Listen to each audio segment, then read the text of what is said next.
हनुमान जी हिंदू धर्म के प्रमुख देवताओं में से एक है, जिन्हें राम भक्त, संकट मोचक, बजरंगबली, पवन पुत्र, अंजनी सुत, केसरी नंदन आदि अनेक नामों से जाना जाता है। वे शक्ति, भक्ति और सेवा के प्रतीक माने जाते हैं। उनका जीवन रामायण, महाभारत, पुराणों तथा लोक कथाओं में वर्णित है। ये कथा उनके जन्म से लेकर श्री राम की सेवा, लंका विजय और कलयुग तक उनकी अमरता की कहानी को समाहित करती है। हनुमान जी का जन्म। हनुमान जी का जन्म वानर जाति में हुआ था। उनकी माता का नाम अंजना था, जो अप्सरा थी और श्रापवश वानरी बनी थी। उनके पिता केसरी वानर राज थे। पवन देव ने उन्हें वरदान स्वरूप पुत्र के रूप में प्रदान किया, इसलिए उन्हें पवन पुत्र भी कहा जाता है। जन्म के समय हनुमान जी में अद्भुत शक्ति थी। बाल्यकाल में ही वे सूर्य को फल समझकर खाने दौड़ पड़े थे। इससे देवताओं में भय फैल गया। इंद्रदेव ने उन्हें वज्र से मारा, जिससे उनकी थोड़ी हूनु में चोट आई और उनका नाम हनुमान पड़ा।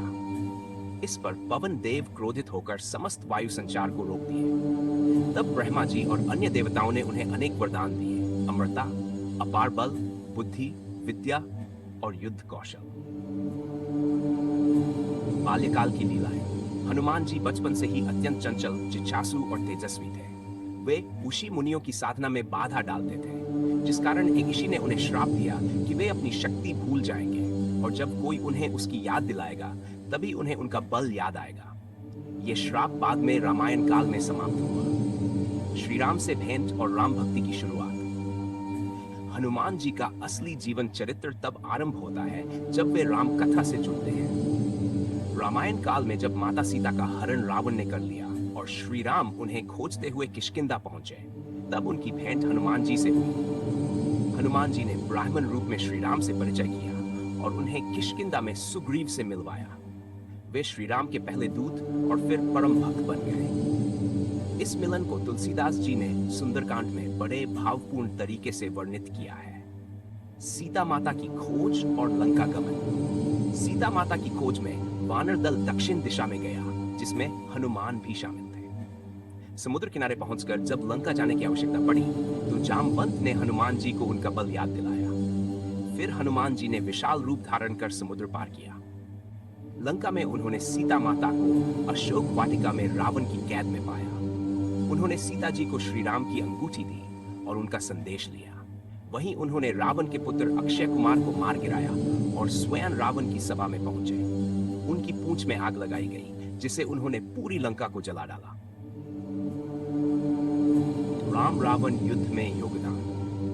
हनुमान जी ने राम रावण युद्ध में अपार योगदान दिया।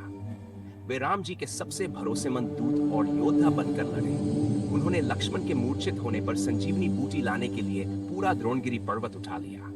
उनका बल, बुद्धि, निष्ठा और भक्ति युद्ध के प्रत्येक चरण में श्री राम के लिए प्रेरणा बनी। युद्ध के अंत में जब रावण का वध हुआ, तो श्री राम ने हनुमान जी को अत्यंत स्नेह से आशीर्वाद दिया। श्री राम का राज्याभिषेक और हनुमान का त्याग। लंका विजय के बाद जब श्री राम का राज्याभिषेक हुआ, तब उन्होंने हनुमान जी को उपहार देना चाहा, लेकिन हनुमान जी ने कुछ नहीं लिया। उन्होंने कहा, मुझे केवल आपकी सेवा चाहिए। श्री राम ने उन्हें अमरता का वरदान दिया और कहा, जहां तक राम कथा का गान होगा, वहां हनुमान भी रहेंगे। महाभारत काल में हनुमान। महाभारत काल में भी हनुमान जी की उपस्थिति मिलती है। अर्जुन को अहंकार हो गया था कि उसने राम से बेहतर सेतु बना सकता है। तब हनुमान जी ने उसे विनम्र किया। वे अर्जुन के रथ के ध्वज पर विराजमान पर बैठकर युद्ध में सहायक बने। कलयुग में हनुमान और उनकी उपस्थिति। श्री राम के आदेश पर हनुमान जी अमर हैं और कलयुग में भी धरती पर रहते हैं। वे सच्चे भक्तों की सहायता करते हैं।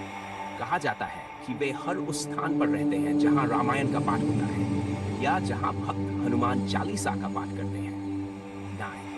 हनुमान जी के गुण और प्रतीकात्मकता। भक्ति। वे राम के प्रति पूर्ण समर्पित भक्त हैं। सेवा। बिना किसी स्वार्थ के सेवा करना उनका मूल स्वभाव है। शक्ति और बुद्धि। उनका नाम लेते ही भय समाप्त हो जाता है। इतने शक्तिशाली होने पर भी अहंकार से कोसों दूर है। धैर्य।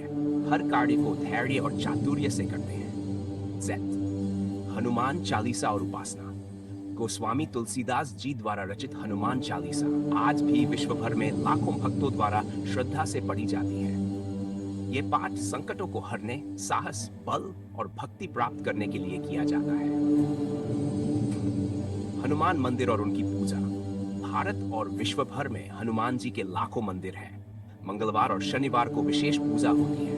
भक्त उन्हें सिंदूर अर्पित करते हैं, क्योंकि एक कथा के अनुसार हनुमान जी ने सीता माता के लिए पूरे शरीर पर सिंदूर लगाया था, ताकि श्री राम उन्हें अधिक स्नेह करें। हनुमान जी और योग।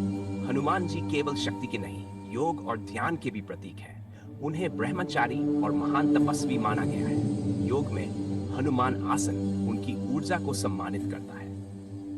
निष्कर्ष, हनुमान जी का जीवन एक आदर्श, प्रेरणा, शक्ति और भक्ति का संगम है। वे केवल एक पौराणिक पात्र नहीं, बल्कि जीवन को सही दिशा देने वाले प्रेरणा स्रोत हैं। उनका चरित्र बताता है कि सच्ची भक्ति, सेवा और समर्पण से कोई